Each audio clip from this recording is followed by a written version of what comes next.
Yang saya hormati pimpinan dan anggota Komisi 3 DPR RI, yang saya hormati Kepala Badan Pemeliharaan Keamanan Mabes Polri beserta seluruh jajaran, yang saya hormati Kepala Badan Intelijen dan Keamanan Mabes Polri beserta seluruh jajaran, Bapak Ibu hadirin yang berbahagia, alhamdulillah wa syukurillah kita disehatkan Allah hingga sore hari ini bisa bekerja, berkarya sesuai dengan tugas dan fungsi kita masing-masing. Dan pada siang hari ini kita dipertemukan dalam rapat dengar pendapat Komisi 3 DPR RI dengan Kabah Harkam dan Kabah Intelkam.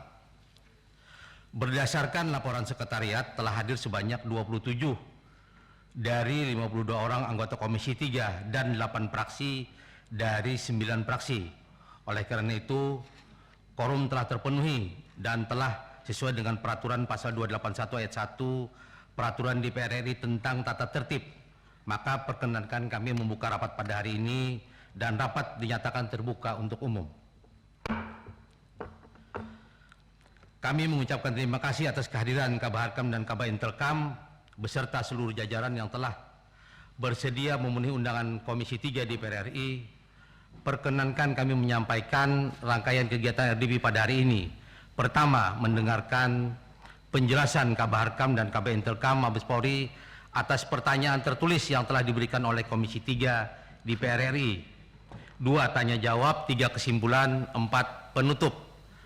Kami juga ingin mendapatkan persetujuan apakah rapat kita pada hari ini bisa kita akhiri maksimal pukul 17. Maksimal, lebih cepat lebih baik. Hadirin yang kami hormati, sesuai pasal 174 ayat 1 dan ayat 2 huruf C serta pasal 207 ayat 1 Peraturan DPR RI nomor 1 tahun 2020 tentang tata tertib menyebutkan bahwa DPR mempunyai tugas fungsi pengawasan dan dapat melakukan pengawasan terhadap kebijakan pemerintah, serta setiap anggota berhak mengawasi pelaksanaan undang-undang, pelaksanaan APBN dan kebijakan pemerintah, serta memperjuangkan kepentingan masyarakat, termasuk masyarakat di daerah pemilihan. Atas dasar ketentuan tersebut, kami ingin mengetahui realisasi anggaran dan capaian kinerja tahun 2022, program prioritas 2023 dan kebutuhan dukungan yang masih belum terpenuhi, terutama dalam rangka mendukung program pemerintah dalam pencapaian target PNBP. Untuk mempersingkat waktu, Komisi 3 akan mendengarkan penjelasan dari Kabah Harkam dan Kabah Intelkam. Kami persilahkan Kabah Harkam, nanti dilanjutkan Kabah Intelkam. Silakan Pak Fadil.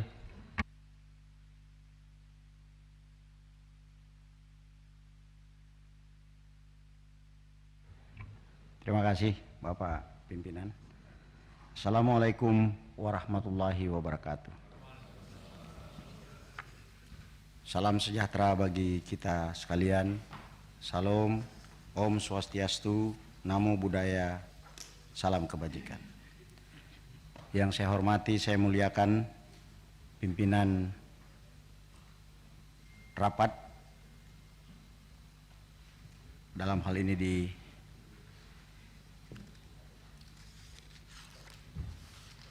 dipimpin oleh Bapak Insinyur Pangeran Khairul Saleh, Wakil Ketua Komisi 3 DPR RI dari fraksi PAN.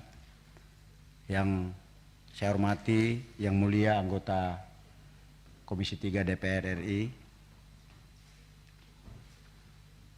yang kami hormati rekan kami Kepala Badan Intelijen Keamanan Polri beserta pejabat utama Baintelkam, rekan-rekan dari Bahar Kampolri. Mohon izin Bapak Pimpinan untuk mempersingkat waktu, kami langsung kepada materi yang disampaikan oleh Komisi 3 DPR kepada kami. Ada 5 poin besar yang ditanyakan. Yang pertama terkait dengan PNBP, yang kedua terkait dengan postur anggaran tahun 2023, yang ketiga terkait dengan sistem pembinaan Harkamtibmas yang diemban oleh Baharkam Polri, dan yang keempat terkait dengan program polisi RW, serta yang terakhir terkait dengan hambatan-hambatan. Bapak Ibu yang kami muliakan, Baharkam Polri dalam konteks penerimaan dan penggunaan PNBP memiliki dua muara untuk penerimaan. Yang pertama adalah penerimaan yang dikelola oleh Korbimas, dan yang kedua adalah Korsabara. Korbimas ini penerimaan dari KTA Satpam, ijazah Satpam, dan rekomendasi surat izin operasi BUJP. Kemudian dari Korsabara, khususnya di Direktorat PAM Objek Vital, maka sumber penerimaan berasal dari jasa sistem manajemen pengamanan, jasa pengamanan, pelatihan internal auditor, pengelola objek vital dan objek tertentu, serta jasa pengawalan uang atau barang komersial. Pada tahun 2022 target capaian PNBP dari Korbimas sebanyak 30 miliar rupiah, dan capaian target mencapai 33 miliar 79.470.000 rupiah atau 110,26%. Di tahun 2023 target yang dicanangkan sebesar 28 miliar 875.600.000 rupiah. Kemudian sampai dengan bulan Juni tahun 2023 telah tercapai 39%, sekitar 11,2 miliar rupiah. Penggunaan dari PNBP yang dikelola oleh fungsi Bimas 80% masuk ke anggaran Korbimas Polri, baik yang dikelola oleh Korbimas maupun oleh jajaran Ditbimas Polda. Jadi kalau ada 33 miliar, 80% itu 24 miliar, maka 12 miliar oleh Bimas Baharkam Polri dan 11 miliar oleh Polda jajaran. Demikian juga dengan tahun 2023. Kemudian untuk capaian PNBP fungsi Ditpamofit, target di tahun 2022 adalah 609 miliar 330.881.000 rupiah, dan capaian targetnya mencapai 567 miliar 552.428.917 rupiah, atau sebesar 93,10%. Sedangkan di tahun 2023 sampai dengan Juni telah terkumpul PNBP dari Pamofit sebesar 238 miliar 354.347 rupiah atau 35,15%. Ini akan terus berjalan sampai dengan akhir tahun. Sama dengan fungsi Bimas, 80% capaian PNBP yang dikelola oleh Ditpamofit diberikan atau kembali ke fungsi Baharkam, dalam hal ini dikelola untuk jasa sistem manajemen pengamanan, jasa pengamanan dan pelayanan internal auditor, pengelola objek vital dan objek tertentu. Ada rinciannya Bapak Ibu sekalian, jadi semua secara pertanggungjawaban keuangan bisa kami perlihatkan. Postur dukungan anggaran tahun 2023 untuk jajaran Baharkam Polri dapat tergambar dari grafik yang seperti kita lihat. Baharkam Polri dengan belanja pegawai sebesar 10 miliar 407 juta rupiah di tahun 2023, 2022 kurang lebih sama di 2023. Belanja barang juga di kisaran 8 miliar rupiah, kemudian belanja modal untuk Satker Baharkam 0 rupiah baik di tahun 2022 dan 2023. Untuk ketiga core di Baharkam Polri, yang menjadi catatan penting kami adalah bahwa belanja barang yang ada, Kalau kita lihat pada slide berikutnya, ini sangat bisa kita bandingkan besaran jumlah belanja barang, belanja modal, dan belanja pegawai. Fungsi BIMAS memang relatif lebih kecil dalam ketiga sektor belanja pegawai, belanja barang, dan belanja modal. Polairut dan Kor Sabara yang besar di antara ketiga kor yang ada di Baharkam Polri. Nanti mungkin akan kami jelaskan di belakang. Padahal sejatinya kalau kita memiliki konsentrasi terhadap pencegahan kejahatan untuk memberikan pelayanan kepada masyarakat, maka besar belanja barang di fungsi preventif dan preemptif yang diemban oleh BIMAS dan Sabara ini harus kita tingkatkan menurut kami. Sehingga ketika bapak-bapak keluar di jalan akan mudah menemui polisi yang sedang patroli. Saya kira terkait dengan belanja pegawai, karena ini hanya menyangkut jumlah besaran dan indeks yang sudah ada, saya kira tidak menjadi persoalan utama. Yang menjadi catatan berikutnya dari slide belanja barang, ini Bapak, ini makin jelas Pak. Dari slide belanja barang. Dari slide belanja barang ini terlihat bahwa Kor BIMAS dan Kor Sabara itu sangat minim Pak. Hanya 14.806.215 untuk melakukan supervisi dan membangun konsep pemolisian berbasis komunitas.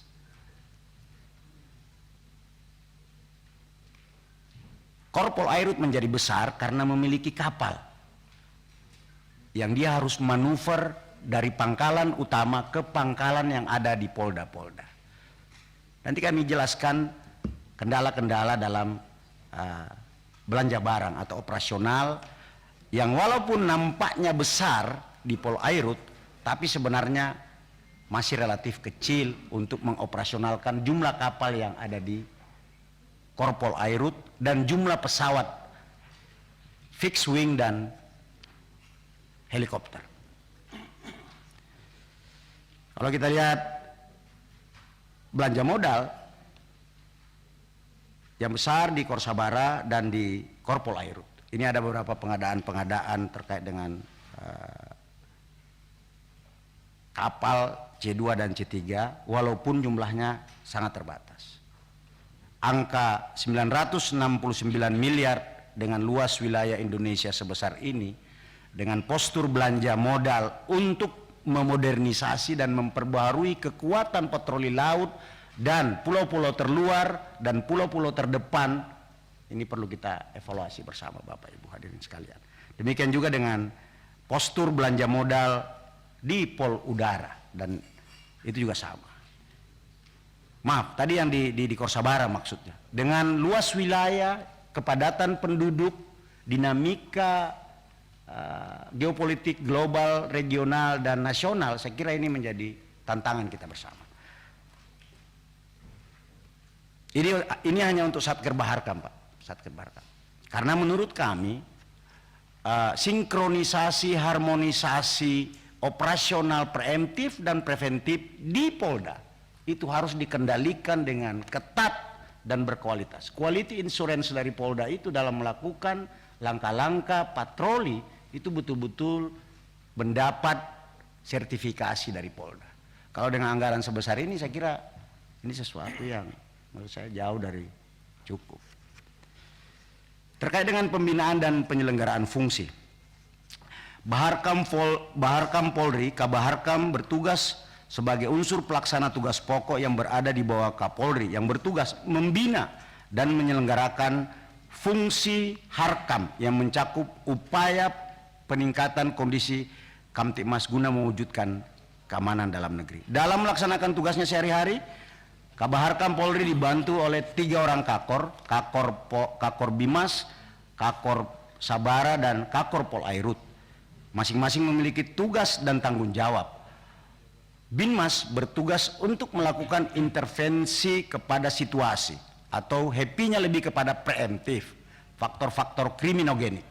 Sedangkan Sabara lebih menekankan kepada fungsi preventif, melakukan intervensi terhadap potensi gangguan sebelum dia menjadi ancaman nyata.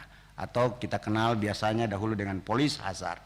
Jadi Bimas, kalau kita melihat postur tumbuhan, Bimas itu mengintervensi akar, kemudian Sabara itu mengintervensi di atas permukaan. Bapak Ibu dan yang kami hormati, sedangkan fungsi Polair di samping melakukan preventif dan preventif, dia memiliki kewenangan penegakan hukum terbatas di perairan. Berbagai kegiatan-kegiatan yang telah dilaksanakan dalam konteks pembinaan dan penyelenggaraan fungsi Bimas, antara lain polisi RW. Polisi RW ini nanti akan kami jelaskan lebih detail, merupakan praktek pemolisian modern dalam upaya mencegah terjadinya kejahatan dengan pendekatan mikro community. Pendekatan mikro community. Saya selalu sampaikan bahwa satu kelurahan yang berbeda RW, berbeda dia punya anatomy of crime, berbeda dia punya sosiodemografi. That's why kenapa pendekatannya pun harus spesifik. Tanah Abang itu, kalau kita lihat RW 02 yang berada di belakang pasar dengan bongkaran RW 08, very different, sangat berbeda Bapak, karena sosiodemografinya. Jadi opportunity structure of crime-nya itu juga akan berbeda, crime opportunity-nya pasti akan berbeda. Nah, mengapa itu penting? Nanti kami jelaskan. Kemudian dalam berbagai kesempatan polisi peduli kesehatan juga melalui Korbimas melakukan operasi-operasi perbantuan di bidang stunting misalnya. Kenapa ini penting? Kami juga ingin agar bonus demografi yang ada itu betul-betul bisa tumbuh berkembang. Menurut literatur kesehatan yang ada Bapak, bahwa anak yang tumbuh dengan tingkat gizi, keterpenuhan gizi yang kurang, itu akan memiliki ukuran otak yang kecil dan rentan untuk melakukan kejahatan kalau besar. Nah, ini urusan polisi juga nanti. Jadi polisi mengurusi kesehatan sebenarnya dalam konteks membantu pemerintah daerah untuk stunting, sebenarnya juga memiliki kontribusi strategik di 20 tahun ke depan. Vaksinasi. Dalam berbagai kesempatan di pandemi COVID-19, polisi menjadi garda terdepan menghadapi persoalan pandemi COVID. Ini Bapak sudah mendapatkan semuanya. Demikian juga dengan polisi peduli pendidikan. Kami sekarang sedang mengembangkan program yang namanya Polisi Piajar. Polisi Piajar ini adalah sebuah program polisi peduli pendidikan yang ada di Papua. Di daerah-daerah pegunungan, di tempat-tempat yang sulit dijangkau, maka polisi di samping memiliki tugas dan tanggung jawab dalam Harkamtibmas, dia juga melakukan tugas sebagai guru dalam operasi Damai Kartens. Ketiga, beberapa kegiatan Korbimas ini mengandung prinsip-prinsip problem solving, melibatkan masyarakat, memobilisasi masyarakat, dan sekaligus menunjukkan bahwa ada transformasi di tubuh kepolisian, transformation organization. Inilah yang menjadi roh daripada konsep community policing yang secara global berlaku di seluruh dunia. Korsabara. Korsabara dalam rangka menghadapi gangguan Kamtibmas dan dinamika Kamtibmas di perkotaan dan beberapa kota di pedesaan sekalipun, ada dimensi baru kejahatan konvensional, Bapak Ibu sekalian, yang harus kita pahami. Sekarang kejahatan-kejahatan itu tidak lagi dilakukan secara sendiri-sendiri, tapi dia berkelompok. Oleh sebab itu, kami sedang membangun postur patroli berskala besar yang lebih humanis, yang kami sebut dengan patroli perintis presisi. Yang kedua, patroli kota, dan selanjutnya polisi satwa, K9, dan polisi berkuda. Pak Mofid, kami fokus pada pengembangan polisi pariwisata, di mana kita memiliki 5 destinasi super prioritas. Saya kira ini merupakan ekosistem pariwisata yang bisa memberikan multiple efek dalam pengembangan ekonomi masyarakat di objek wisata prioritas. Sehingga di samping ada capaian PNBP, kami juga berharap mendapatkan outcome dalam konteks wisata yang aman dan nyaman. Korpor Airut, dalam berbagai kesempatan kami juga arahkan untuk lebih berkembang dalam konteks mengunjungi dan menyambangi pulau-pulau terdepan dan terluar, melakukan tindakan-tindakan pertolongan di wilayah bencana, karena kita ketahui Indonesia adalah wilayah Ring of Fire, dan dalam konteks operasi rutin tahunan, operasi Ketupat dan operasi Lilin juga terlibat di dalam pemantauan. Demikian juga dengan implementasi fungsi memelihara keamanan masyarakat dan penegakan hukum di wilayah perairan Indonesia yang sangat luas ini. Hutan bakau kita, kekayaan alam hayati kita ini terus dilindungi.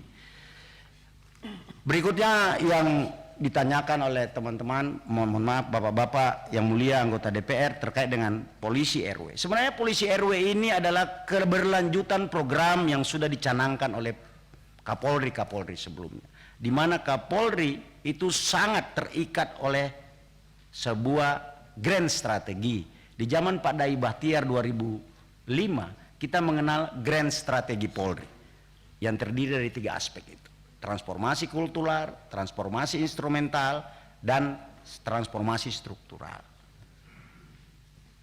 Dan ini berlaku sampai dengan tahun 2025 Bapak Ibu sekalian.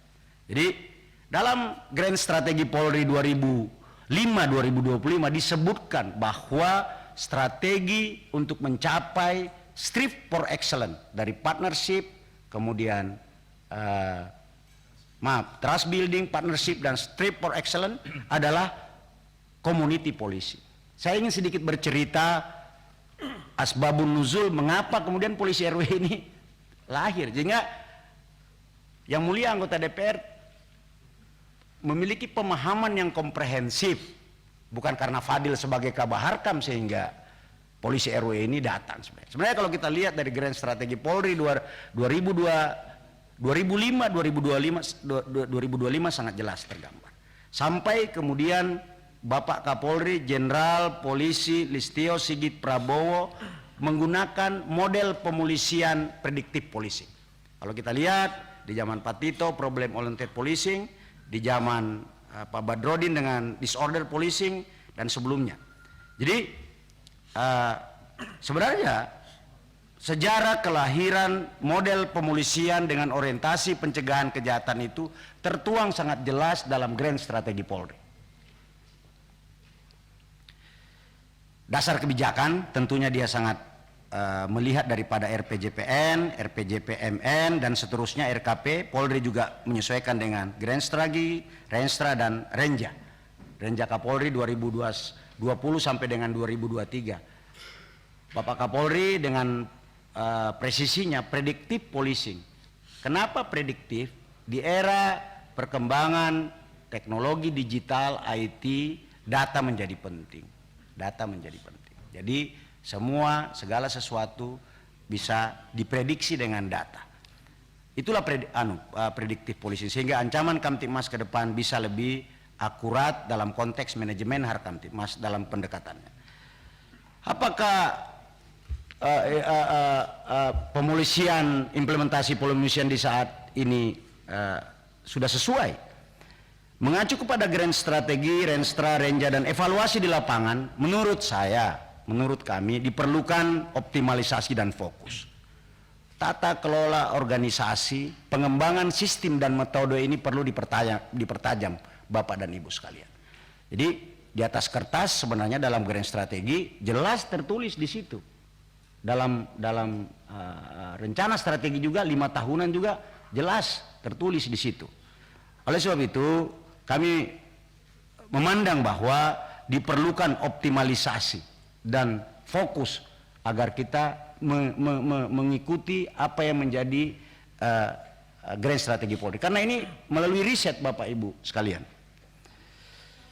Kalau kita lihat rasio personil Babin Kamtibmas di Indonesia sekarang di Polri, maka jumlah Babin Kamtibmas itu hanya 8% dari total seluruh anggota Polri, yang jumlahnya sekitar 420.000 Polri dan PNS. 8% Pak, hanya 8%. 8% itu di angka 39.400 orang, 39.192 orang, 8% dari seluruh polisi. Dan kalau kita bandingkan dengan seluruh desa yang ada di Indonesia yang berjumlah sekitar 83.589 desa, maka desa yang terisi oleh Babin Kamtibmas itu hanya 46,8%. Hanya 46,8%. Jadi kalau di tempatnya Pak Nasir Jamil, satu Babin 5 desa, ya seperti ini Pak. Asumsinya, jika penambahan personil Babin tiap tahun 500 personil, maka dibutuhkan waktu 88 tahun untuk memastikan setiap desa atau kelurahan didampingi minimal satu Babin.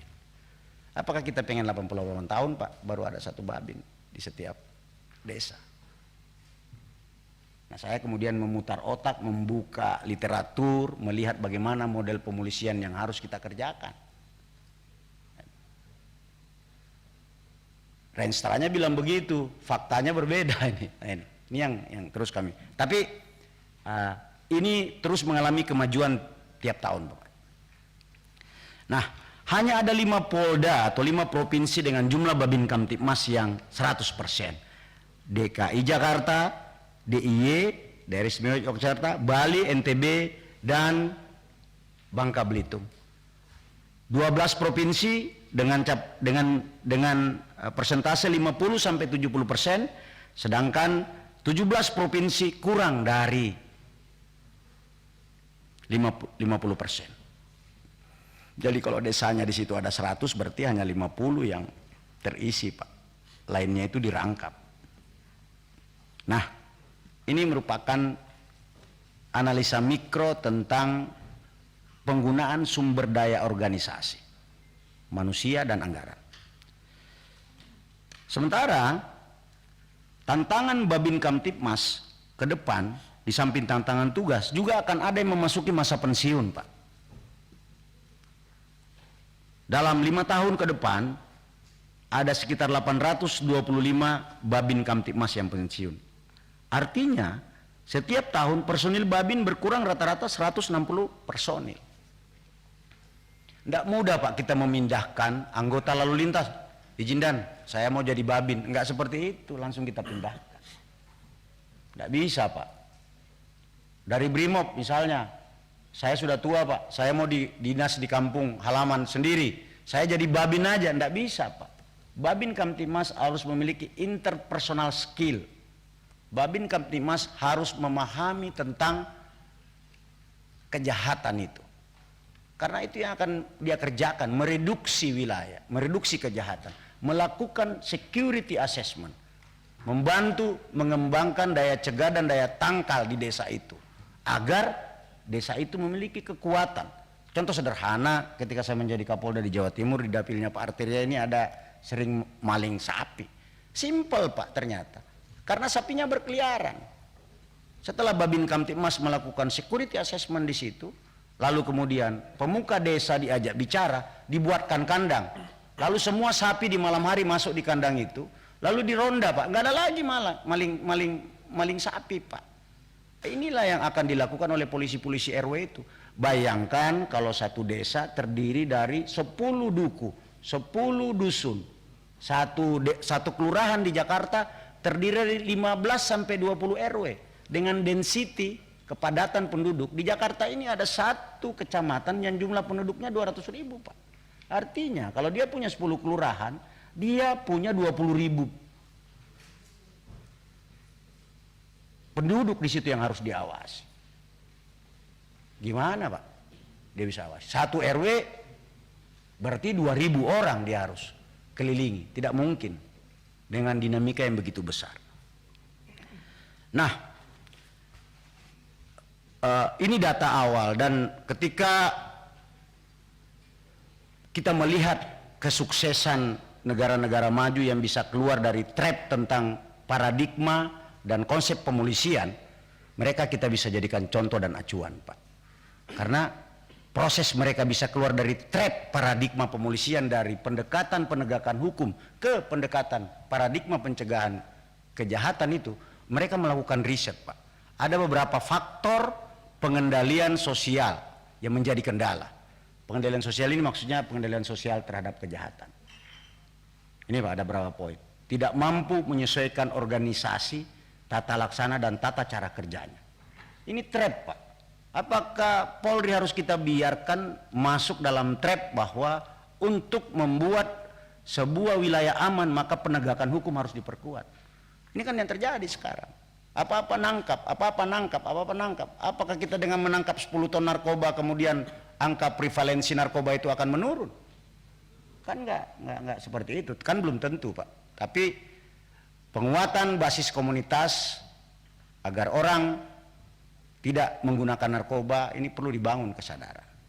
Tidak mampu mengembangkan jaringan kerjasama dengan pihak-pihak lain yang juga memiliki kepentingan dalam pengendalian sosial kejahatan. Kalau kita melihat fenomena tawuran, balap liar dan sebagainya, itu karena polisi pendekatannya polis sentris Pak. Dia melihat, dia mau tangkap. Padahal sebenarnya banyak stakeholder yang terlibat di dalamnya. Ketahanan keluarga, dinas pendidikan, dinas kesejahteraan, dan sebagainya.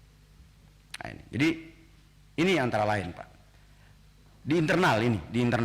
Gagal dalam mengembangkan perang seiring dengan perkembangan kebutuhan, tuntutan, dan fokus masyarakat. Gagal dalam menetapkan rencana kerja dan sebagainya. Ini kata pakar di beberapa negara yang keluar dari trap paradigma pemolisian Pak, dari pendekatan penegakan hukum. Secara eksternal, yang menjadi kendala juga adalah muncul dan berkembangnya korupsi, perilaku yang tidak etis serta tidak laku yang tidak profesional, sistem komando yang bersifat top down, memilih intervensi atau langkah pemolisian, ketidakmampuan memilih intervensi pemolisian yang tepat, dan seterusnya. Ini kan kalau kita ngelihat mengapa Inggris bisa keluar, mengapa Amerika bisa keluar, mengapa Singapura bisa keluar, mengapa ini riset Pak. Effective policing, implementation in theory and practice. Jadi saya buka-buka buku juga, saya lihat apa sih yang mengapa mereka bisa keluar dan bisa membuat indeks kriminalitasnya menurun. Ternyata ini yang menyebabkan itu. Penegakan hukum juga cenderung memberi upaya yang dilakukan oleh polisi dinilai tidak memberikan tangible benefit bagi komunitas. Muncul rasa permusuhan dan atau bahkan kurangnya kepercayaan masyarakat terhadap polisi serta dapat menyebabkan terjadinya kekerasan anggota polisi, civil unrest, disorder serta urban rioting. Ini kan pengalaman-pengalaman Pak. Amerika sekalipun yang konon katanya memiliki adab dan peradaban pemolisian yang paling bagus, dengan Life Matters kemarin, Black Lives Matters kemarin kan menjadi pertanyaan juga. Akhirnya mereka kembali bahwa memang harus mencegah dari hulunya, equality, kemudian memberantas ideologi dalam pemikiran agar orang tidak commit crime itu. Dan ternyata penegakan hukum itu, ini sekali lagi Pak, penelitian dilakukan oleh pakar-pakar pemolisian dunia. Ternyata penegakan hukum itu tidak mampu menurunkan angka kejahatan, bahkan mengandung efek negatif. Kadang-kadang memiliki potensi terjadinya benturan dalam masyarakat. Iya Pak. Bagi kami mungkin mudah Pak, tapi bagi anggota polsek di lapangan nangkap tukang cendol dan sebagainya, itu kan tidak legitimate Pak. Bagi hukum benar, tapi secara sosial budaya di masyarakat itu bukan sesuatu yang penting. Yang penting itu adalah nangkap maling motor misalnya, justru itu dia tidak tangkap Pak. Kan ini Pak. Jadi mindset polisi ini harus kita rubah. Dan kalau kita lihat success story dari kepolisian negara maju, ternyata polisi dipercaya itu Pak bukan karena yang lain-lain Pak. Polisi dipercaya itu karena angka kejahatan menurun Pak. Weiler menyatakan bahwa pencegahan kejahatan dilaksanakan dengan tepat dan mengurangi kejahatan tersebut sampai dengan 50% dalam kurun waktu 10 tahun. Jadi kalau polisi melakukan situational crime prevention di akar komunitas, kejahatan itu akan menurun Pak sampai dengan 10% dalam 10 tahun. Menurun 50% dalam 10 tahun. Dan kembali lagi menurut jurnal dan literatur ini, otomatis Pak, ketika kejahatan itu menurun maka trust polisi akan naik Pak. Jadi substansi sekali kepercayaan itu, tidak seperti bangunan pasir yang mudah roboh, fluktuatif. Ini. Bapak Ibu sekalian yang kami hormati, kami juga tetap berpedoman pada capaian indeks, capaian kinerja indeks Harkamtibmas. Sebenarnya dalam kementerian ini Bappenas Pak sudah memberikan apa yang harus dikerjakan polisi agar indeks Kamtibmas kita menurun. Kalau kita lihat di sini memang Ada 10 yang menjadi tanggung jawab Baharkan, mulai dari Road Safety Index, Pak. Jadi fungsi pencegahan kejahatan ini ada di beberapa satker. Di lalu lintas, karena lalu lintas dulu ini Baharkan, Pak. Tapi kemudian berdiri sendiri. Road Safety Index itu menjadi tanggung jawab Baharkan. Ini sebenarnya sudah dicanangkan, Pak. Ada namanya Indeks Community Policing. Dan ini kan makanya kalau ada survei dari The Economist dan sebagainya, 10 kota tertertib dunia, salah satu yang dilihat yang ini, Pak. Respon time, tingkat keamanan jalur perairan laut dan sebagainya, crime rate dan sebagainya, dan seterusnya. Tingkat kepuasan masyarakat terhadap layanan kepolisian. Kita sekarang baru di angka 63,54% di tahun 2023 ini. Diharapkan nanti indeksnya semakin baik. Nah, oleh sebab itu, menurut kami, Pak, perlu perubahan. Sesungguhnya jika kita menilik jauh ke belakang, tujuan utama dibentuknya polisi adalah untuk mencegah terjadinya kejahatan, Pak. Tujuan ini tampaknya lama terlupakan atau dinomorduakan. Ya, kalau kita negara maritim, kita lama mengunggungi lautan, Pak. Sudah waktunya kita menghadap ke lautan. Kalau kita negara dengan jumlah penduduk besar, dengan geopolitik, sosial demografi yang begitu kompleks, maka menurut kami agar polisi dapat dipercaya dan bisa meningkatkan indeks gangguan Kamtipmas, indeks Kamtipmas, ya kita harus memperkuat fungsi pencegahan kejahatan ini. Ada beberapa contoh di negara modern juga, seperti di Little Rock Police. Ketika zaman COVID angka kekerasan terjadi, dia melakukan policing, programming, dan community involvement. Kurang lebih sama, Pak, rohnya masuk.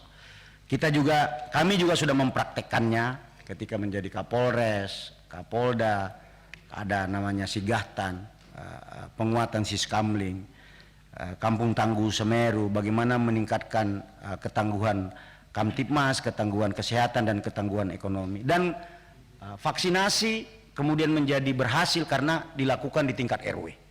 Dilakukan di tingkat RW. Kami melakukan vaksinasi di 2000 RW di Jakarta, Pak.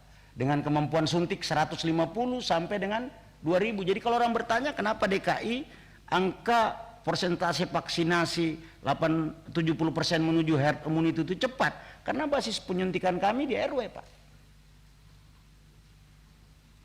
Basis penyuntikan kami di RW. Terlalu banyak orang-orang dermawan di Jakarta ini, Pak. Terlalu banyak relawan di Indonesia ini, Pak. Di zaman pandemi COVID-19 sekalipun. Dan itu tidak menjadi sebuah kesulitan jika kita ingin mengembangkan ekosistem mikro di basis komunitas. Demikian juga dengan balapan liar. Kami berusaha agar balapan liar itu bisa menyalurkan dan memberikan ruang kepada energi berlebih daripada anak muda. Bukan malah sebaliknya. Bapak Ibu hadirin sekalian yang kami muliakan, dengan membangun infrastruktur dan jaringan Polri hingga ke tingkat RW, kita dapat bergerak bersama dengan bergotong royong untuk mencapai tujuan. Bagaimana community policing di Polri sebenarnya? Sepanjang pemahaman community policing tidak sama, maka strategi implementasi akan bias. Community policing diemban oleh semua fungsi kepolisian, Pak. Ini memang yang harus kita perbaiki. Tugas community policing itu bukan hanya di Bimas, Pak. Ini yang sekarang salah kaprah, Pak. Menganggap bahwa tugas community policing itu hanya di Bimas, Pak. Sejatinya seluruh anggota Polri adalah petugas pemolisian community, dengan menyelesaikan masalah di akarnya sesuai dengan karakteristik masyarakat. Jadi sekali lagi, community policing bukanlah Binmas, melainkan filosofi, Pak. Filosofi pemolisian modern. Community policing bukan siapa yang melakukan, tapi apa yang dilakukan. Apalagi dengan karakteristik masyarakat Indonesia, Pak. Indonesia dicirikan sebagai masyarakat dengan karakteristik komunikasi high context, yang membutuhkan kepekaan sosial tinggi untuk dapat menyatukan rasa dan memperoleh pemahaman satu sama lain. Oleh karenanya, komunikasi face to face masih sangat relevan dan dibutuhkan di era digital sekalipun. Apalagi rasa aman itu cita rasa, Pak. Orang tidak ada kejahatan pun, kalau dia tidak lihat ada polisi, dia tetap merasa tidak nyaman, Pak. di kampungnya tidak ada asesmen, di jalan tidak ada polisi. Jadi kehadiran polisi itu masih sangat penting, Pak. Polisi harus berada di tengah-tengah masyarakat, bersinergi dengan masyarakat, melakukan problem solving, dan menggerakkan masyarakat agar kampung itu akan menjadi aman. Ini juga sekaligus menunjukkan kepada kita semua bahwa ada niatan transformasi di tubuh kepolisian, Pak, yang selama ini pendekatannya penegakan hukum. Kalau kita lihat survei Kompas tahun 2021, di situ angka tertinggi puncak tingkat kepercayaan masyarakat terhadap Polri, Pak. Pertanyaannya kan kenapa di tahun 2021 itu kok surveinya paling tinggi? Kenapa pertanyaannya? Sederhana sebenarnya, Pak. Ketika itu Covid, Pak. Polisi selalu hadir di tengah-tengah masyarakat, Pak. Ngasih obat, ngantar ke rumah sakit, nyuntik vaksin. Kalau kekurangan sembako dia ngantarin sembako dari bansos yang dikeluarkan oleh pemerintah, Pak. Polisi datang sebagai sosok pelindung, pengayom, penolong, sahabat, Pak. Itulah sejatinya pencegahan kejahatan. Itulah sejatinya polisi hadir. Kalau kita lihat bagaimana sejarah polisi tumbuh pertama di era Kekaisaran Romawi, ya Pak Nurdin tahu ini, politeia adalah kesepakatan masyarakat untuk membangun sebuah lembaga yang namanya politeia yang bertugas menjaga kampung dan mensejahterakan masyarakat. Maka lahirlah polisi itu, Pak. Jadi sebenarnya itu bukan untuk nangkap-nangkap maling, Pak, ini. Membuat masyarakat sejahtera. Dalam police leadership meeting di Dubai kemarin, police leadership meeting itu juga tujuannya mencegah kejahatan agar welfare tercapai, Pak. Jadi bukan banyak-banyakin orang tangkap masuk penjara. Dari konteks pengendalian sosial kejahatan, orang masuk penjara, nambah sipir, nambah penjara, nambah makan dan sebagainya. Bisa terjadi police violence, police corruption di situ, Pak. Tapi kalau begini kan jauh lebih humanis. Itu tafsir humanis menurut saya juga, Pak. Jadi kalau ingin kembali polisi dipercaya, saya kira polisi harus hadir di tengah-tengah masyarakat. Karena menurut saya kedekatan adalah kekuatan yang sejati. Bukan power and authority. Polisi ini yang penting dia dekat, Pak, dengan masyarakat. Itulah yang menjadi the real power of police. Itu, Pak.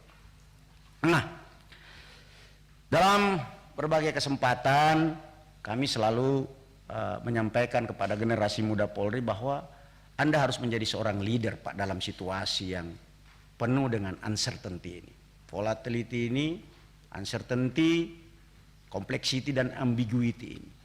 Polisi harus adaptif, dia harus agile, Pak. Polisi harus lincah, harus gesit, Pak, di tengah-tengah masyarakat. Kalau dia mau lincah, agile police, maka dia harus ada di tengah-tengah masyarakat, melihat dinamikanya, Pak. Kalau dia di kantor aja nunggu orang laporan, sampai kapan juga ini tidak akan pernah keluar dari trap dan doktrin ini, Pak. Jadi agile polisi ini perlu kita kembangkan. Polisi dengan postur yang lincah. Nah, untuk mendapatkan itu dia harus ada di tengah-tengah masyarakat, Pak. Tidak bisa dia cuma di kantor. Dia lihat apa yang menjadi masalah di RW ini, desa ini, dusun ini, Pak. Lalu dia kemudian melakukan adaptasi. Dalam berbagai kesempatan saya selalu sampaikan kepada adik-adik kami bahwa kalau Anda ingin menjadi leader yang kuat, maka Anda harus mengakar. Mengakarnya polisi ini ya mengakar dengan komunitas, Pak. Bukan dengan, wah saya kasat serse, saya kasat narkoba, saya tangkap. Nah, bukan begitu, Pak. Jadi Harkamtibmas akan tercapai manakala leadernya kuat dan dia selalu adaptif. Bapak Ibu sekalian, polisi RW merupakan bagian dari crime prevention system. Saya kira kami sudah jelaskan tadi. Siapa sosok polisi RW? Mereka adalah semua anggota polisi yang berdomisili di RW tersebut atau di sekitar RW tersebut atau di kelurahan tersebut atau di kecamatan tersebut. Bukan Babin Kamtibmas. Karena sejatinya semua polisi adalah problem solving police officer. Tugasnya adalah menerima keluh kesah masyarakat, menjadi jembatan serta membantu peningkatan kualitas kehidupan masyarakat dan memperkuat Siskamling, bukan yang lain. Jadi kalau di situ sering terjadi maling motor, kenapa terjadi maling motor? Mungkin lampunya gelap, mungkin pintu keluar masuknya tidak dijaga, mungkin tidak ada hansipnya. So simple sekali, Pak. Kalau semua kampung ini ada hansipnya, lampunya terang, ada CCTV-nya, polisi tiap minggu datang ke situ, kan aman, Pak, wilayah ini. Nggak mungkin ini dicapai kalau satu kelurahan satu polisi, Pak. Di mana mereka bertugas? Mereka bertugas di tempat mereka berdomisili. Kapan dan apa yang mereka kerjakan? Minimal seminggu sekali datang, berkomunikasi, menjalin silaturahmi, menjadi kawan, menjadi jembatan, komunikator, fasilitator, tempat curhat. Makanya Pak Kapolri membuat yang namanya Jumat Curhat, Pak. Jadi seiring dengan Jumat Curhat ini, masyarakat curhat sama polisi. Ya Pak? Bukan, itu Bapak itu. Dulu. Sekarang Jumat Curhat. Jadi mendengarkan curhat masyarakat, Pak. Bagaimana proses mereka bertugas? Kami sudah menyusun tahapan kerjanya, Pak, dan kami sudah sosialisasikan dalam minggu pertama, minggu kedua, minggu ketiga, minggu keempat. Mulai dari sosialisasi sampai dengan pelatihan-pelatihan. Demikian juga setiap wilayah setelah dilakukan analisa dan pemetaan bertahap memilih kawasan dengan tingkat kepadatan penduduk atau dengan gangguan kamtipmas yang tinggi. Jadi tidak juga harus, Pak, kalau kira-kira jumlah polisinya lebih sedikit daripada jumlah RW atau dusunnya, maka harus rasional dia juga memilih indeks gangguan kamtipmasnya berdasarkan kepadatan penduduk dan kriminalitas yang terjadi. Ketika polisi RW belum terjadi, ada polisi RW ini kami terapkan ketika kami menjadi Kapolda Metro Jaya dalam mengintervensi tawuran dan balap liar, Pak. Ketika polisi RW ini turun mengidentifikasi anak yang sering kumpul, sering balapan liar, tempat nongkrongnya di mana, anggotanya siapa, akun media sosialnya apa, lalu kemudian didekati secara signifikan, menurun, Pak, tawuran itu. Itu kira-kira Habib Nun Sewu ini, Bib. Menurun sampai dengan 49,90%. Dan sekarang ketika ada polisi RW, problem solving itu dalam 2 bulan meningkat menjadi 11.449. Ada kenaikan sekira 9%. Jadi problem solving yang dimaksud ini, Pak, bukan sesuatu yang berat-berat. Segala sesuatu yang menyangkut kejahatan pun yang dia lakukan.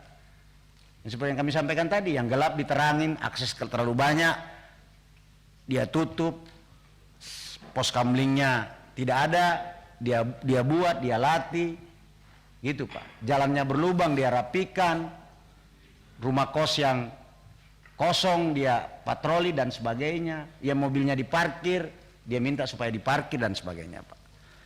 Success story, banyak success story yang sudah kita bisa searching akibat dari lahirnya polisi RW ini, Pak. Aksi-aksi seperti penjualan minuman keras, penjualan obat keras, kemudian terjadinya PSK di kampung, ini bisa, Pak. Karena setiap minggu polisi datang ketemu dengan RW dan tokoh masyarakatnya, Pak, di situ. Ini bukan cuma di Jawa, di luar Jawa juga ada, Pak. Bukan hanya di Jakarta, di berbagai daerah juga ada, Pak. Nah, oleh sebab itu menurut kami polisi RW sebagai bentuk pemolisian di era kontemporer, kita harus merubah mindset, Pak, dari tangkap menjadi cegah. Ini sesuatu yang tidak mudah, Pak, memang. Ya. Saya kira itu, Pak. Menurut kami menangkap pelaku kejahatan itu suatu kebanggaan, tapi mencegah itu suatu kemuliaan, Pak. Itu. Hambatannya, Pak, seperti yang kami jelaskan tadi, postur dukungan logistik, postur dukungan belanja barang, jumlah sarana dan prasarana personil, minimnya penguatan ekosistem patroli, Pak. Ya, Pak. Jadi polisi ini sebenarnya cuma butuh mobil patroli, Pak, sebenarnya. Dan sebagainya. Ini hambatan-hambatan kami, Pak. Oleh sebab itu, Pada kesempatan yang berbahagia ini kami berharap kepada Yang Mulia anggota Komisi 3 DPR RI, kami ini perlu beberapa penambahan Pak untuk memperkuat fungsi pencegahan kejahatan. Yang pertama, perlu pilot, perlu mekanik. Helikopter polisi ini banyak sekarang Pak, tapi tidak ada pilotnya Pak. Ya jangan hobi beli Pak, tidak nyiapkan pilotnya. Jadi postur belanja barangnya juga memang harus dibesarkan Pak. Perlu penambahan Bakomsus Babin Kamtibmas Pak. Kalau tadi 500 Babin setiap tahun penambahannya butuh 88 tahun Pak. Oleh sebab itu kami menyarankan, kami juga sudah berkoordinasi dengan SDM, mohon dukungan dari bapak-bapak. Kalau kita ingin supaya dapil bapak-bapak aman, semuanya Babin Kamtibmasnya ada, mohon didukung Pak untuk Bakomsus Babin Kamtibmas Pak. Karena harus dilatih dia Pak, jadi polisi khusus Babin Kamtibmas. Oh, Bakomsus ini bintara kompetensi khusus. Jadi dia direkrut bukan bintara polisi umum Pak, seperti di SPN. Jadi memang dia sudah dididik dari awal untuk jadi polisi. Jadi Bribda ini Pak, kalau keluar tidak bisa jadi Babin Pak. Dia cuma kemampuan turjawali Pak. Dia turun ke lapangan tidak bisa Pak. Tapi memang dia bintara kemampuan khusus, dibekali kemampuan khusus. Jadi kami mohon dukungan dari bapak-bapak agar program ini bisa ini. Kalau memang kita ingin Trust Polri dikembangkan. Yang saya maksud penambahan ekosistem patroli ini Pak, patroli kan bukan cuma orangnya Pak, ada mobilnya, ada command centernya. Jadi kalau masyarakat mau mengadu dia bisa ada interaksi. Perlu penambahan dukungan anggaran kegiatan kepolisian Pak.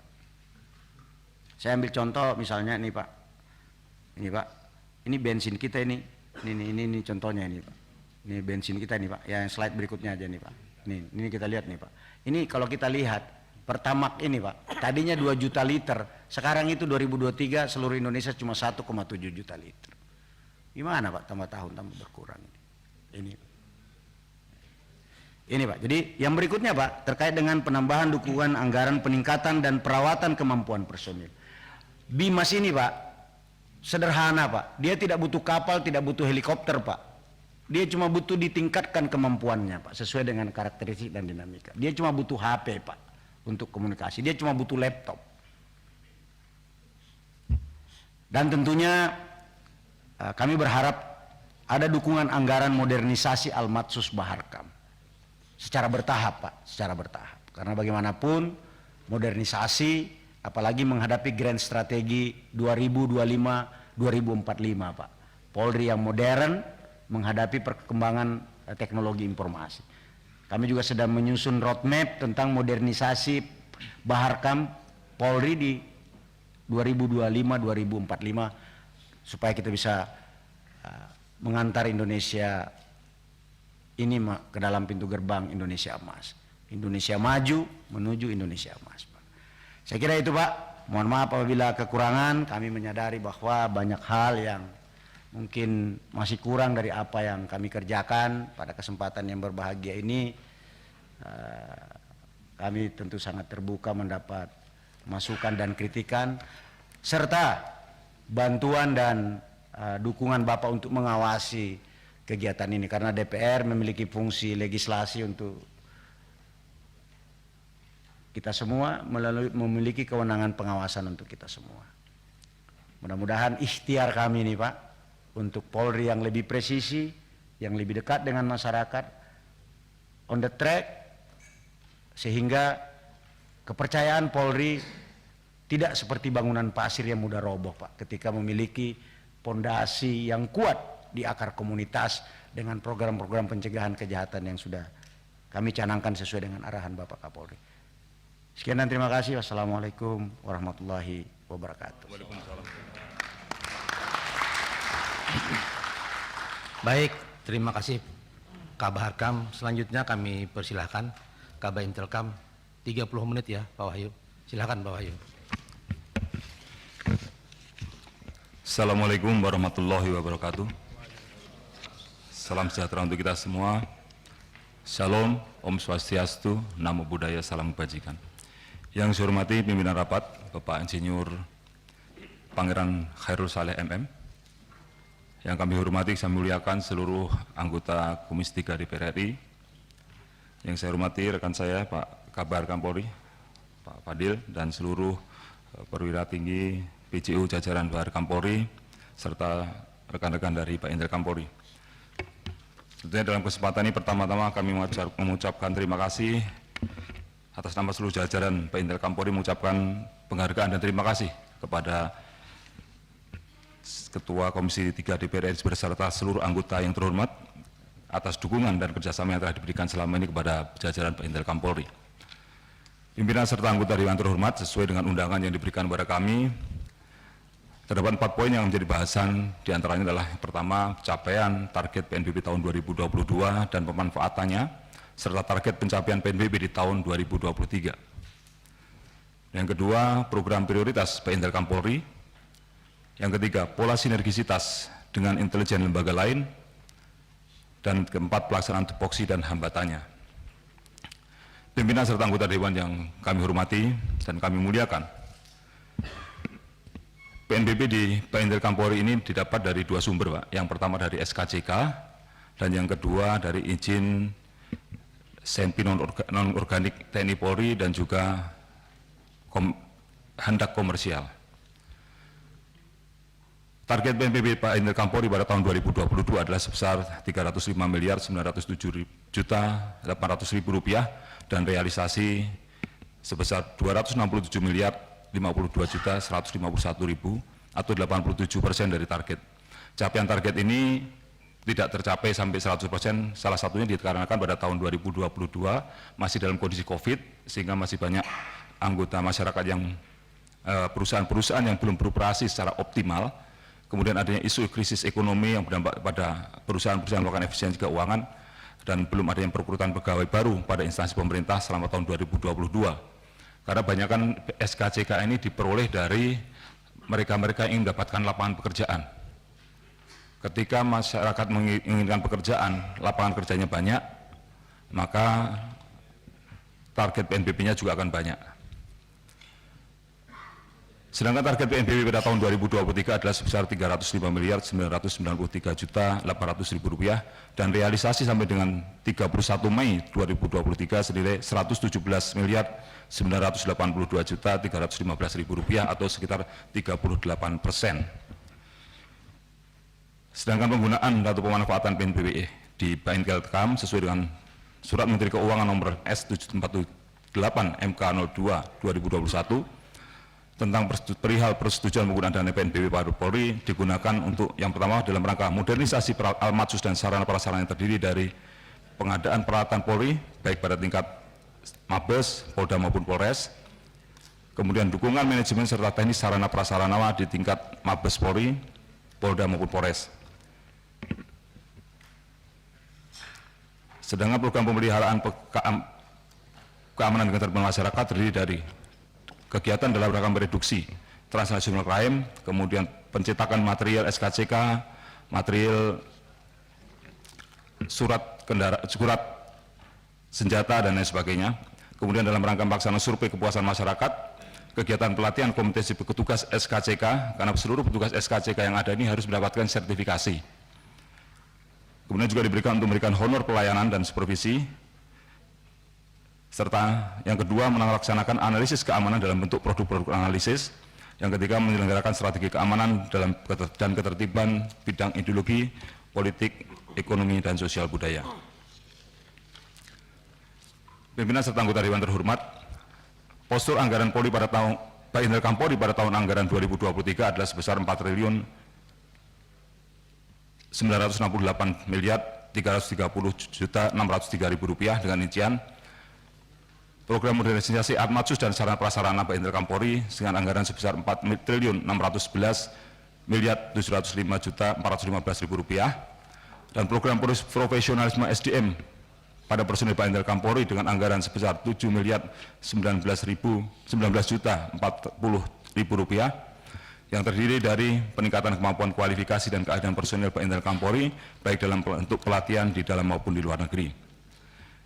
Yang ketiga, program pemeliharaan keamanan dan ketertiban masyarakat Intelkam Polri dengan anggaran sebesar 349.606.148.000. Program tersebut terdiri dari penyelenggaraan strategi keamanan dan ketertiban bidang politik, ekonomi, sosial, budaya, keamanan negara, keamanan khusus, dan pembinaan operasional kepolisian.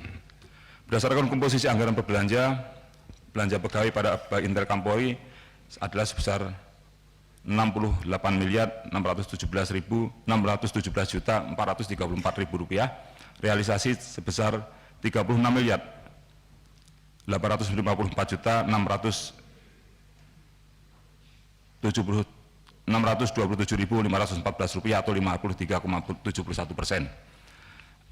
Anggaran belanja barang untuk Intelkam Polri tahun anggaran 2023 adalah 347.818.705.000 rupiah dengan realisasi sebesar 94.404.791.544 rupiah atau 27,14%. Sedangkan belanja modal sudah terrealisasi dari anggaran sekitar 4.551.894.464.000 rupiah, terrealisasi sebesar 68,66%. Kalau kita melihat dengan belanja barang ini masih terrealisasi sangat sedikit, Pak. Salah satunya karena anggaran kami untuk kegiatan belanja barang ini dari 5 direktorat kami, 4 direktorat masih banyak kena bintang, Pak. Jadi tidak bisa kita optimal melaksanakan kegiatan karena memang anggarannya di bintang. Seperti anggaran di Kamlek, sekitar 28 miliar, yang kena bintang 25 miliar, Pak. Sehingga di sisi ini kami agak kesulitan untuk mengoptimalkan penyerapannya. Oleh karena itu, dalam rangka itu kami menggunakan anggaran yang ada di pimpinan untuk kami turunkan sementara sambil menunggu untuk kegiatan-kegiatan kalau nanti mudah-mudahan bintangnya dibuka di bulan Juli. Nah, mohon dukungan dari Bapak-Bapak yang mulia di Komisi 3 yang dapat diberikan dukungan, Pak. Ada program prioritas Intelkam Polri dalam rangka mencapai target PNBP antara lain adalah penerapan standar pelayanan pada unit kerja sesuai dengan Undang-Undang Nomor 25 Tahun 2009 tentang pelayanan publik. Dalam rangka pelayanan SKCK adalah dengan membuat SKCK online. Kita sudah tergelar SKCK online ini seluruh peralatan di Mabes Polri, Polda sebanyak 38 alat, Polres di 632 Polres, dan di Polsek ada 1091 Polsek. Memang tidak semua Polsek kami berikan SKCK-nya, Pak, karena ada polsek-polsek memang jaringannya yang kurang baik. Kemudian juga di dekat polsek itu dekat dengan Polres sehingga mereka tidak perlu di polsek, sehingga hanya cukup di Polres saja. Jadi tidak mengganggu juga dengan pelayanan kita. Kemudian penerapan standar pelayanan minimal pada Polres sesuai dengan Permenpan RP nomor 15 tahun 2014. Kemudian yang ketiga, penerapan pelaksanaan pembayaran PNBP SKCK online melalui payment gateway pada aplikasi SKCK online. Ini juga masih agak kesulitan karena partner kami di bidang perbankan tidak bisa memberikan payment yang secara cashless, Pak, di semua titik karena masih ada kendala-kendala tadi. Tapi ini terus kita perbaiki dengan kerjasama dengan partner kami yaitu Bank BRI. Kemudian melaksanakan sosialisasi peraturan pemerintah nomor 76 tentang jenis dan tarif pelayanan PNBP kepada para Kasihanimin dan Penmas seluruh Polda, dan juga sosialisasi terkait dengan perizinan pengawasan pengendalian senjata api standar Polri, senjata api non-organik Polri, maupun juga peralatan keamanan yang digolongkan senjata api. Kemudian kebutuhan dukungan Intelkam yang masih belum terpenuhi dalam rangka mencapai target PNBP yang tadi saya sampaikan, masih ada polda-polda atau polres-polres pemekaran yang sampai saat ini belum ada SKCK-nya. SKCK online-nya seperti Polres di Pesawaran, Pidi Jaya, Subuh Salam, ini tempatnya Pak Nasir, mungkin nanti bisa kita dorong untuk bisa kita tambahin. Kemudian Polres Sitau di Sulawesi Utara dan Polres Mamuju di Sulawesi Barat. Kemudian mitra Intelkam dalam pelayanan SKCK online belum menyediakan alat pembayaran non tunai pada setiap loket karena sudah, meskipun di situ sudah terdapat perangkat SKCK online. Pimpinan serta anggota Dewan yang terhormat dalam menjalankan fungsi pembinaan dan penyelenggara intelijen yang mendukung pelaksanaan tugas-tugas pemerintah dalam rangka mewujudkan Kamdagri, berdasarkan pelaksanaan fungsi pembinaan Intelkam terdiri dari kami melaksanakan pembinaan di bidang sistem dan metode, di bidang kebijakan dan regulasi, kami sedang melaksanakan mengkaji ulang terhadap peraturan-peraturan penyelenggaraan operasional intelijen, penyusunan regulasi administrasi produk intelijen dan regulasi penyelenggaraan operasional intelijen supaya dijadikan satu dalam bentuk Perkapik tentang penyelenggaraan operasional intelijen Polri tahun 2023. Ini sedang berproses Bapak-Bapak sekalian. Penyusunan proses bisnis, dan yang ketiga adalah penyusunan profil risiko. Sesuai dengan peraturan Kapolri nomor 4 tahun 2021 tentang manajemen risiko di lingkungan Polri, seluruh satuan kerja diharuskan untuk menyusun profil risiko dan melaporkan secara periodik ke Irwasum setiap tahun. Dan saat ini kita sedang dalam rangka menyusun untuk profil risiko. Kemudian peningkatan anggaran, kita sedang melaksanakan dukungan biaya sekolah S2 kajian strategis kepada personil Intelkam dalam rangka peningkatan kualifikasi dan keahlian. Dan dari tahun 2008 sampai 2022 telah diberikan beasiswa sebanyak 39 orang. Kemudian juga melaksanakan beberapa pelatihan di luar negeri yang sudah dilaksanakan 2 kali tahun lalu dan juga tahun ini di Inggris sebanyak 41 orang. Kemudian peningkatan alat khusus intelijen dalam rangka menunjang fungsi Intelkam. Dan yang kelima, peningkatan kualitas personil intelijen yang salah satunya melalui talent scouting untuk personil kita yang dari Akpol. Sudah dari tahun 2013 kita melaksanakan talent scouting untuk memapping adik-adik kita, anak-anak kita yang lulusan dari Akademi Kepolisian untuk bisa menjadi anggota Intel, Pak. Karena memang membutuhkan satu kemampuan atau kriteria khusus untuk bisa menjadi anggota intelijen yang baik. Sudah ada sebanyak 294 orang hasil talent scouting ini, dan kemarin sudah kami mapping dan kami minta kepada ASDM untuk, karena ada beberapa di antara mereka yang sudah keluar dari fungsi intelijen, kami minta untuk dikembalikan lagi, Pak. Karena kami mendidiknya juga tidak mudah. Kemudian yang kedua, kita juga melaksanakan pelatihan di Australia terkait dengan manajemen intelijen dan juga analisis. Tahun ini kita latihan 13 orang di Australia dan 20 orang di Indonesia, tapi atas biaya dari Australia. Kemudian pelatihan juga secara internal kerjasama dan Pusdik Intel terkait dengan peningkatan kapasitas personel intelijen. Berdasarkan penyelenggaraan intelijen dalam bidang keamanan, dalam rangka mewujudkan Kamdagri, penyelenggaraan operasional intelijen dilaksanakan dalam rangka untuk memberikan kemampuan deteksi aksi, early detection maupun deteksi dini dan peringatan dini, early warning atau pencegahan dini. Yang dilakukan dalam beberapa fungsi yang ada di kami, yaitu bidang politik, bidang ekonomi, bidang sosial budaya, bidang keamanan negara, dan bidang keamanan khusus. Jadi prinsipnya kami ini adalah pendukung kepada Pak Kapolri untuk memberikan produk kepada Bapak Kapolri. Sifatnya kita mencari informasi dan memberikan rekomendasi-rekomendasi apa yang akan dilakukan kepada pimpinan untuk mengambil keputusan-keputusan. Sehingga yang kami berikan adalah produk, Pak. Kegiatan yang kami lakukan biasanya dilakukan sebelum, selama maupun juga setelah kegiatan. Seperti dalam kegiatan KTT G20, kegiatan kami tidak hanya pada saat KTT G20, tapi sebelumnya. Kita sudah memberikan masukan-masukan yang masukan-masukan itu nanti akan dijadikan bahan untuk dalam penyusunan pengamanan oleh ASOP. Biasanya dalam rencana pengamanan selalu ada perkiraan intelijennya seperti apa. Ini yang kita berikan kepada pimpinan. Karena tugas kami adalah memberikan rekomendasi, masukan, prediksi, dan juga rekomendasi kepada pimpinan. Kemudian kegiatan-kegiatan yang telah dilaksanakan, kita juga melaksanakan beberapa operasi intelijen dalam rangka skala nasional maupun internasional, seperti kegiatan operasi mendukung operasi ketupat, operasi lilin, operasi di bidang stabilitas harga bahan pokok, dan juga operasi mata berata. Jadi yang kami sampaikan tadi, sebelum kita melaksanakan operasi nanti di bulan November dalam rangka operasi mata berata, sebelum itu kami juga melaksanakan operasi intelijen untuk melihat sejauh mana kebutuhan pengamanan yang akan diberikan, bagaimana potensi-potensi gangguan kamtimas yang mungkin muncul selama pemilu dan lain sebagainya. Termasuk nanti pada saat pelaksanaannya kami juga terus mengikuti perkembangannya, dan setelah saya itu pun kita juga bisa memapping bagaimana hasil dan juga dampak secara untuk kamtimasnya. Di tingkat internasional kita juga melaksanakan operasi dalam rangka untuk event MotoGP, KTT G20, ASEAN Summit 2003 maupun operasi SEAL Tidore, kemudian F1 H2O yang kemarin dilaksanakan di Samosir, di Danau Toba. Kemudian yang C, termasuk di dalamnya kita juga melaksanakan kegiatan pengamanan terhadap kegiatan-kegiatan masyarakat, baik kegiatan olahraga, seni, budaya, unjuk rasa maupun demonstrasi. Pimpinan serta anggota Dewan terhormat, dalam menghadapi pemilu 2024, PNTM Polri telah melaksanakan beberapa kegiatan yang terbagi dalam 3 tahap. Yang pertama adalah sebelum tahapan inti pemilu 2024. Yang pertama, melaksanakan pemetaan potensi gangguan kamtipmas setiap tahapan pemilu. Yang kedua, melakukan pembuatan IPKP, Indeks Potensi Kerawanan Pemilu tahun 2024 sebagai bahan masukan dalam rangka operasi Mata Brata. Pendekatan kami mungkin agak berbeda dengan Bawaslu. Pendekatan kami adalah pendekatan untuk potensi gangguan kamtipmas yang akan muncul nanti seperti apa, Pak.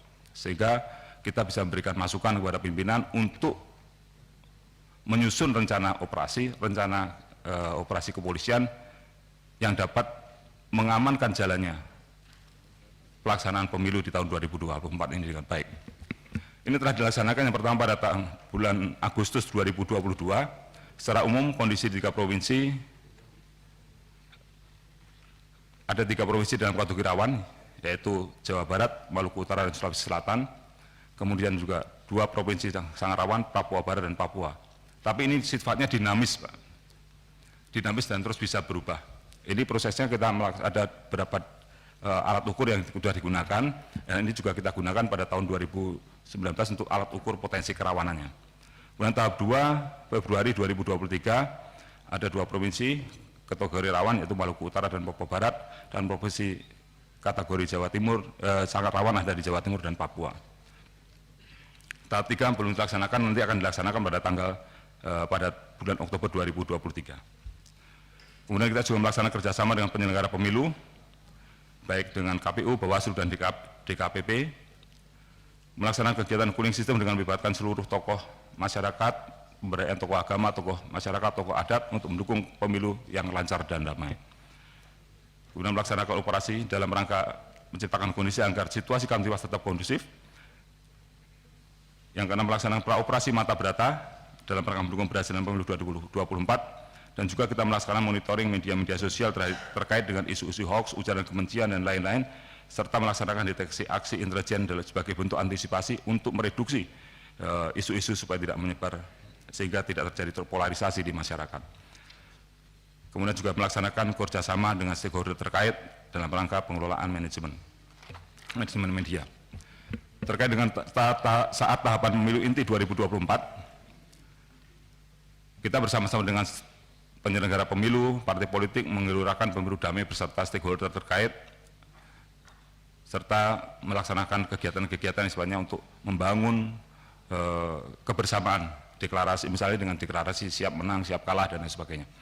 Kemudian koordinasi dan kerjasama dengan Bawaslu dalam monitoring tahapan kampanye untuk antisipasi pelanggaran kampanye dan isu politik identitas, filterisasi perizinan terhadap kegiatan masyarakat dalam jumlah besar pada saat tahapan kampanye yang berpotensi digunakan kepentingan politik dan kampanye di luar jadwal.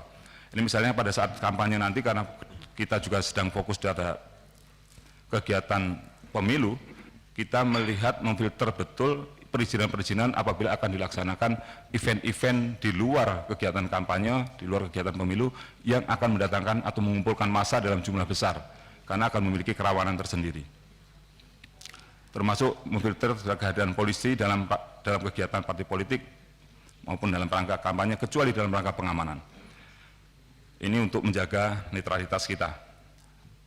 Yang kelima, memberdayakan ormas keagamaan dan FKP untuk melarang tempat ibadah digunakan sebagai tempat kampanye, dan koordinasi dengan Satgas Parpol mencegah konflik massa parpol di tingkat grassroots saat kampanye maupun euforia pada masa quick count. Pasca tahapan inti pemilu, kita melaksanakan kerjasama dengan stakeholder untuk memulihkan residu pemilu tahun 2024 apabila ada. Mudah-mudahan nanti ke depan tidak ada residunya, Pak. Itu yang kita harapkan. Kemudian yang kedua, melakukan update pemetaan potensi kerawanan saat pemungutan suara ulang, dampak gugatan hasil pemilu, dan pengamanan di KPU maupun Bawaslu serta di KPP. Kemudian melaksanakan koordinasi dengan tim kampanye, relawan parpol untuk kelancaran kesiapan pelantikan anggota DPR, anggota DPD, anggota DPRD, kepala daerah maupun presiden wakil presiden terpilih nantinya. Dan juga melaksanakan cipta kondisi di media untuk menjaga kerukunan persatuan bangsa. Pimpinan serta anggota Dewan yang terhormat, terkait dengan sinergisitas, tentunya kita juga melaksanakan sinergisitas dengan lembaga lain, pada intelijen dari lembaga lain, dan menggunakan pola sinergisitas antara lain dengan pertukaran data dan informasi, peningkatan kapasitas SDM, melaksanakan operasi intelijen bersama maupun pemanfaatan sarana prasarana. Pelaksanaan kerjasama Badan Intelkam Polri dengan intelijen lain antara lain dengan Badan Intelijen Negara sebagai koordinator intelijen di Indonesia, kemudian dengan TNI dalam rangka pertukaran informasi, misalnya tentang peta daerah konflik, dengan imigrasi, masalah pengawasan orang asing, pajak mengikuti masalah penyelidikan kasus perpajakan, Balik POM rencana melakukan penyelidikan tentang masuknya obat, minuman, makanan yang ilegal, kemudian BP2MI terkait perdagangan orang dan PNI ilegal, dan Kementerian Pertanian terkait dengan pelaksanaan pengamanan di bidang karantina hewan. Seperti kemarin juga telah dilaksanakan pada saat ada penyakit mulut dan kuku, kita juga aktif melaksanakan koordinasi dengan Kementerian Pertanian. Tentunya yang pelaksana di lapangan nanti juga salah satunya adalah dari pihak Pak Fadil, Pak, yang melaksanakan mengumpulkan orang, mencegah, kan tidak mungkin kami yang bekerja, tetap dari satuan kerja yang terkait. Kemudian kerjasama luar negeri dalam mendukung program Kementerian Luar Negeri maupun Hubinter, di antaranya kita juga melaksanakan ASEAN Meeting, SOMTC, AMTC, kemudian MSC RSS, Media Nation Spearhead Group Regional Security Strategy, serta kita juga melaksanakan pelatihan di JCLEC, maupun kita melaksanakan kerjasama juga dengan Malaysia dan Filipina dalam bentuk Indo-Malvi.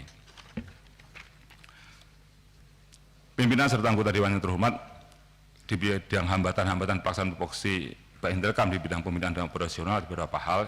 Yang pertama di bidang organisasi, kalau di beberapa di Bareskrim maupun di tempat lain itu ada Karubinop.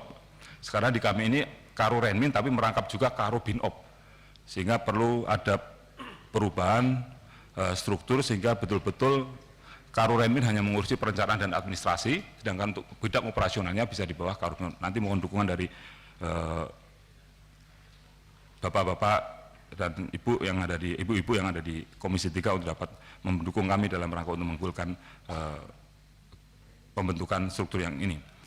Kemudian penempatan struktur organisasi Intertek, Deteksi dan Sandi saat ini masih terpencar-pencar, kemungkinan juga kita satukan dalam rangka untuk efektivitas kerja.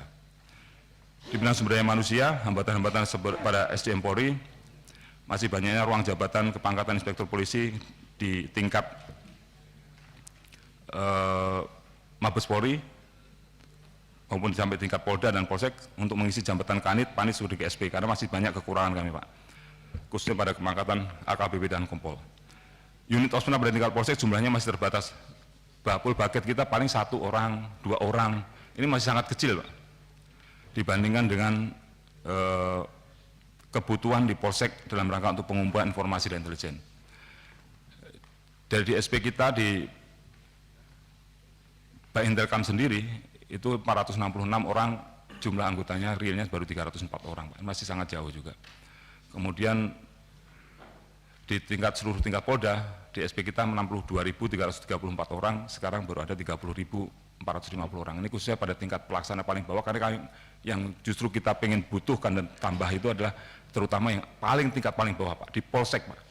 Karena mereka yang paling akan bisa memapping potensi-potensi kerawanan itu adalah mereka-mereka yang ada di Polsek. Sama dengan Pak Fadil, Babin Kamtipmas, Pak. Ini kalau bisa disatukan, luar biasa. Tetapi di sisi lain, sebenarnya seluruh anggota Polri adalah pengemban fungsi intelijen, Pak. Seluruh anggota Polri. Kekuatan kami sebenarnya banyak. Tetapi karena karena sudah terbagi-bagi ini, menggerakkan, misalnya menggerakkan Babin Kamtipmas, ya pasti harus melalui koordinasi dengan Pak Kabarkam dan lain sebagainya. Ini yang perlu kami bangun lagi. Kemudian regenerasi dan rekrutmen belum sesuai dengan harapan karena kembali, Pak, kurangnya minat berkarya di fungsi intelijen, terutama pada level perwira. Kemudian pejabat struktural di fungsi adanya jabatan-jabatan fungsional, Pak, di kami ini, tetapi sampai sekarang jabatan fungsional seperti agen intelijen itu tunjangan jabatannya masih belum ada, Pak. Tunjangan jabatan fungsionalnya karena sudah kita ajukan ke Kementerian Keuangan, tapi sampai saat ini juga belum dapat dipenuhi karena masih menunggu perpres jabatan tunjangan jabatan fungsional. Pada bidang material dan logistik, hambatan yang ada adalah kuantitas dan kualitasnya yang harus terus kami upgrade karena banyak terkait dengan teknologi, sehingga ketika kemajuan teknologi juga semakin cepat, kita juga harus bisa catch up dengan teknologi yang ada. Kemudian masih ada alat-alat kami yang garansinya maupun juga lisensinya sudah banyak ketinggalan Pak, bahkan sudah mati, sehingga tidak bisa terpakai lagi. Kemudian di bidang anggaran adalah bagaimana kita bisa meningkatkan, salah satunya adalah untuk memberikan apresiasi kepada anggota-anggota kita di bidang yang menarik PNBP tadi Pak. Karena seperti di Polsek itu anggaran untuk tunjangan SKCK itu diberikan untuk unit Pak, tidak untuk per orang. Itu berasnya 350.000 per unit Pak. Jadi kalau ada 2 orang di situ ya 350.000 dibagi 2. Kalau di Polda 4 orang ya dibagi 4 Pak. Nah ini kan sangat-sangat kecil Pak, sementara kita menginginkan PNBP-nya banyak, tetapi honorarium yang diterima juga kurang, masih sangat kurang. Kemudian yang ketiga yaitu tadi yang sudah saya sampaikan, adanya pemblokiran atau automatic adjustment yang masih ada di kami, sehingga mudah-mudahan ini akan... Ketua, paparan yang itunya ada nggak? Belum dikasih Pak ya? Belum.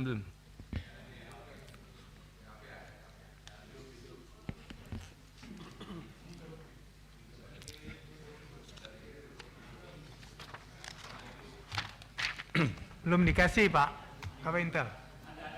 Ada? Oh sudah? Sudah ada di sini semua Pak. Oh. Sudah ada Ter. Terima kasih Pak Kabak, lanjutkan. Terima kasih Pak. Pimpinan serta anggota Dewan yang terhormat.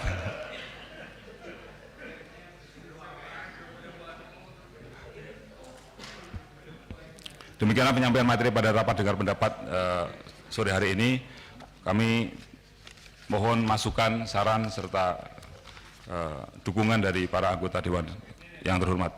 Terima kasih. Wabillahi taufiq wal hidayah. Assalamualaikum warahmatullahi wabarakatuh.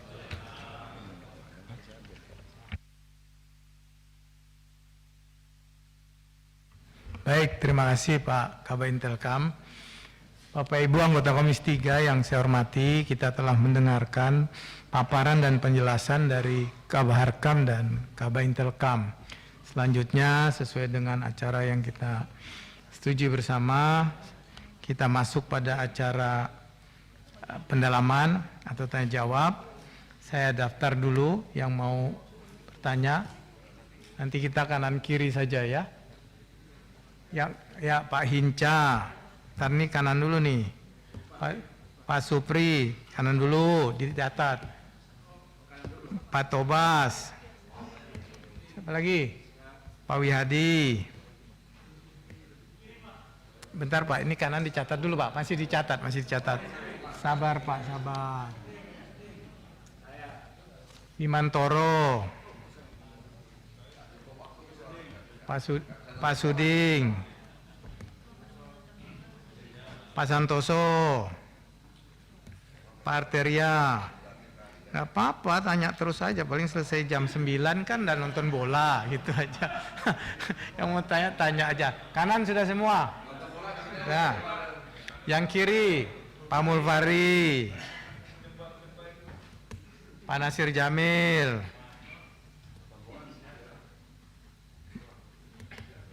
ya, Pak Kapol, mantan